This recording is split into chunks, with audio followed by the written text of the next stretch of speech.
Hi guys, so wall pushaways or serratus wall pushaways. So this exercise is designed to help strengthen and also develop control of our serratus anterior. So what does that muscle do? That muscle's got a very important role in helping our shoulder blades to glide around our rib cage correctly, which in turn helps us to have nice, strong, stable shoulders, and also avoid sort of upper traps tend to get very tight and have this kind of slightly hunched posture. But also, if you look from behind, if you see that instead of your shoulder blades are kind of flush to your rib cage, if they're kind of like lifted on the inside edge, like one or both of them sort of lifted off like this, what we call scapular winging. That's a classic sign that your serratus anterior is a bit sort of weak and tight and needs a bit of strengthening work to help kind of get those shoulder blades to glide correctly around the rib cage. Again, if we get that, it's easier to get stronger in things like bench press and overhead presses and kettlebell pressing and even push-ups, but also you can have better posture and less prone to having very tight traps and neck.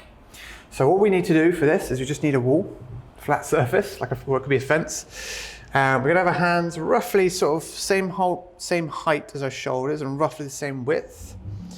And we're just gonna stand away a little bit so we can get a bit of weight into the wall. Now the key here is we need to press so hard that we protract our shoulder blades forward a little bit like this. So we're going to push really hard into that wall, protract your shoulders a little bit, and now the key now is to do a bit like a hip hinge, but try and maintain that pressure against the wall as we go down. So if you get to a point where it starts to lift off, you find it hard to keep that pressure, come back up again, and start again, and again push into the wall hard, and then come down. Try and maintain that pressing into the wall, and then back up again. This. And eventually you're going to go all the way down while still keeping that pressure into the wall all the way, and then coming back up again, keeping that pressure. That's the key, is to keep that pressure in there as much as you can, all the way down, all the way up. And don't get too greedy with the movement, just sort of gradually work your way down so you learn that control all the way and all the way back up again. Now, if like me, you've got a bit of a gammy wrist because I had a motorcycle accident not too long ago. You can do it on your fists, but what I would say is rather than having like a pronated grip or neutral, I think it tends to work best if you sort of come, instead of here or here, go sort of 45 degrees like this.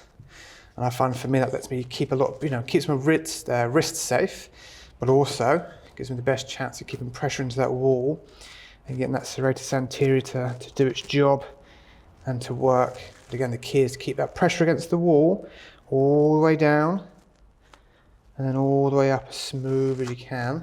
You should start to kind of feel it work. It's almost sort of like just below your shoulder, your armpit, and so on the side of your rib cage, you'll start to feel it kind of lock in, hold some pressure there. In terms of sets and reps, so if you have got wing scapula or a very tight upper back and a very weak serratus, maybe 1 or 2 rounds of 4 sets of sort of 8 to 12 reps per day.